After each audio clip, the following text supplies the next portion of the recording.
Hello, friends. Robert Bevan here, author of the Caverns Creatures series of comedy, fantasy novels, and short stories. With me is Sam West, and today we're talking about the spell Shatter. All right. This is Bard, War Sorcerer, Warlock, Wizard, Tempest Domain, Artillerist, and Armorer Artificers. They all get Shatter.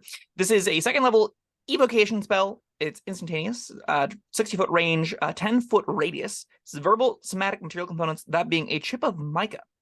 A sudden, loud, ringing noise, painfully intense, erupts from a point of your choice within range. Each creature in a 10-foot radius sphere makes a con save, taking 3d8 thunder damage on a failed save, half as much on a successful one. Creature made of inorganic materials such as stone, crystal, or metal has disadvantage on the saving throw.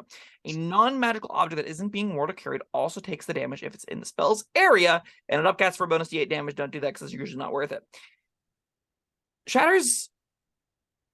I don't know how to feel about Shatter.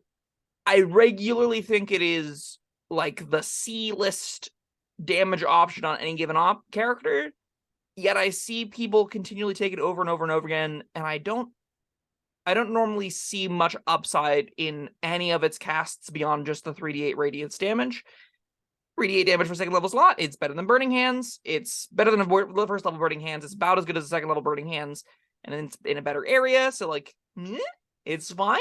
It's nothing that I'm ever particularly thrilled by, but I think if you are just in the market for a nice, easy 15-foot radius explosion, this will do that for you. 10-foot radius, right? 10-foot radius, sorry. 10-foot radius explosion. Yes, you're right. Well, how often are you running into creatures that are inorganic material? They're like golems and modrons, and that's about it. There aren't a lot. So for the most part, I don't find that text to be particularly meaningful. Especially in the low tiers, which is when this is at its best, right? Like past 5th level, this is nigh uncastable unless you're just throwing out whatever little area damage spells you have after you've blown all your upper tier stuff. I think that for the low tiers, fighting like a one big golem, maybe Shatter is good against it, but I would probably have a Saber die against one big golem kind of creature. Still, disadvantage on it is not nothing. I think I've personally seen it matter once. I can think of an encounter against a golem that it had disadvantage on the save. And then every other time it's just against organic zombie and organic material made creatures like zombies or beasts or humanoids or whatever. So I don't think that's like text you should particularly weigh whenever deciding if you want to use Shatter or not. And the other thing I'm seeing it useful for is just smashing objects, maybe windows or something. I'm thinking Die Hard. Have you seen Die Hard, Sam? I have seen Die Hard. It's a great Christmas movie. Yes. Yeah, just breaking a bunch of glass and making the floor hurt people that don't have shoes on. I don't actually know the core rules around building HP, and I don't know how many people on planet Earth do.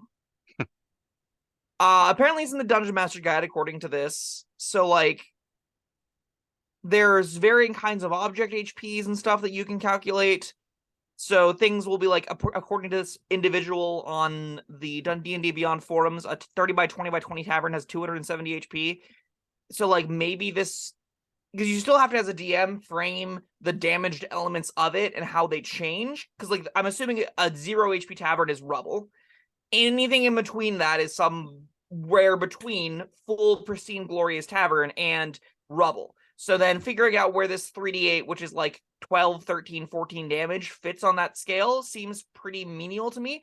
I obviously say this like breaks out windows. I obviously say it like breaks basic furniture, like small chairs and things like that. Does this break a piano? Does it break a chandelier? Probably. And that's where I think this is going to get kind of muddy and very wildly table to table in its applications. How does it work against like a castle wall?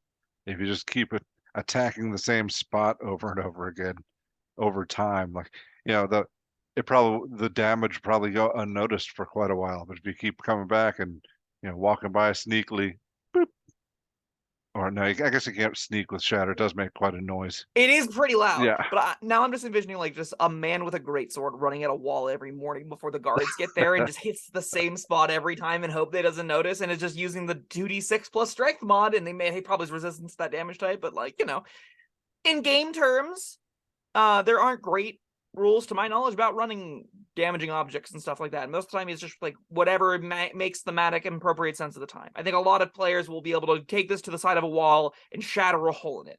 I think a lot of other tables are going to be like, no shot, Shatter breaks through this wall. 15 damage doesn't kill like a 5th level character. Why would it break through a 3-foot thick stone wall? So like, your mileage is going to vary. Oh, I'm talking about many times over the course of like Sure. months.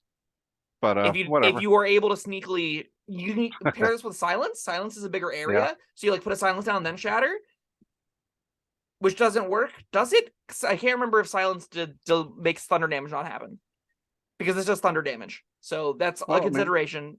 Is areas without sound maybe this? I mean, it's still sound. Any creature or object inside the sphere is immune to thunder damage. So yes, if you silence something, it becomes immune to shatter. Oh, shucks.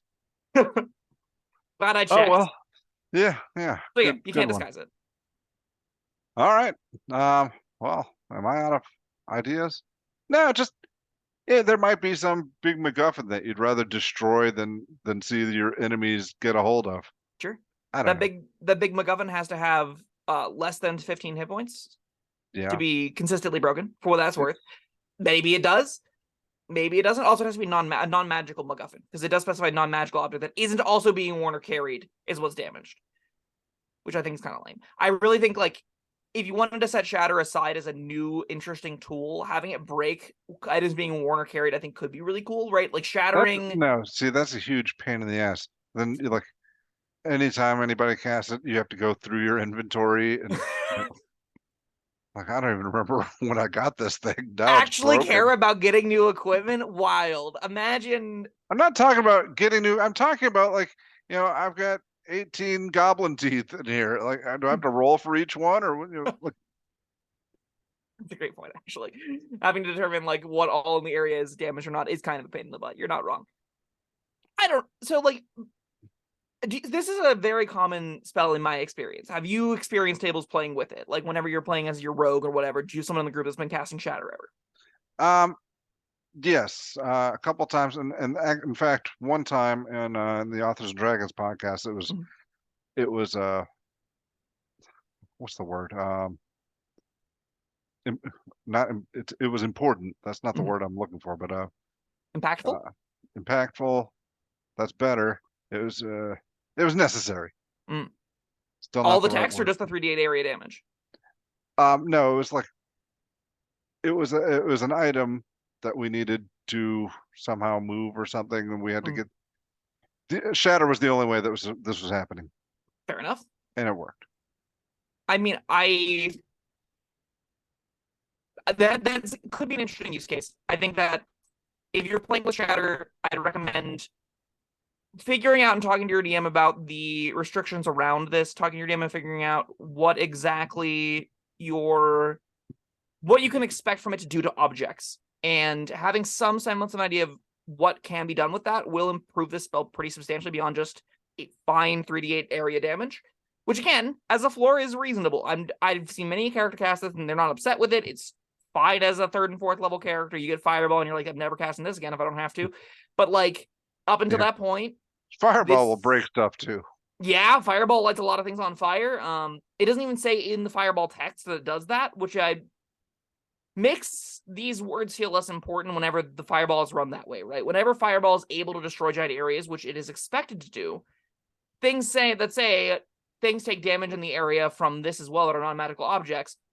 That doesn't gel with me, because it feels like it's trying to say nothing else should be affected and this is what should break objects and stuff. I would say big area damaging spells like Fireball and Lightning Bolt should break stuff. So like, I don't know, that's a little bit of a nuance to me, or not a nuisance to me. It just, I don't know, Shatter is, I think, slightly overrated. I don't think most characters need it. Bards I see taking it probably the most, and on Bards it is kind of the best damaging option you ever get, like organically for its level and cost outside of magical secrets. So like, yeah, there I kind of get it. I don't ever want this on warlocks. I really don't think you should have room on a sorcerer for this. Sorcerers have very few spells known and have way better damage options than this. So like, yeah, bards, sure. Everyone else, you can probably do better. Yeah, I mean, the way you talk, it sounds like it's a super popular one. I haven't known it to be that, but I guess yeah. I just like anecdotally have happened to run into it a bunch of times. All right. I don't think there's much else to say. It only does a couple things. Yeah. You got a rating? I think this is probably a 3. 3d damage is enough. It's a good enough area. I don't think you'll be upset when you cast it. Is this ever going to be a defining character spell? I doubt it. And past 4th level, past 5th level, you probably never want to cast this ever again if you can help it. So like, yeah, it's very medium. I'm not super high on it. I don't think a lot of people need this on their character sheet. Yeah, 3 sounds about right. Nothing super special about it. Nope. Unless I'm missing something. Let us know in the comments if we're missing something. If you've got also a detailed rules explanation for how structures damaging work, I will read it and I will learn. Awesome. All right, so yeah, leave us some comments, hit the like button and all that, and thank you, Sam. Thank you, everyone, for joining us. That was Shatter, and we will see you next time. Bye-bye. Thank you for watching. If you found this helpful, informative, or entertaining, I'd really appreciate it if you hit the like button below. You needn't smash it, a gentle tap will suffice. If you want to see more videos like this, subscribe to the channel. And make sure you check out the links in the description, where you'll find my Caverns Creatures series of comedy fantasy novels, Sam's full review of the spell, and other fun things.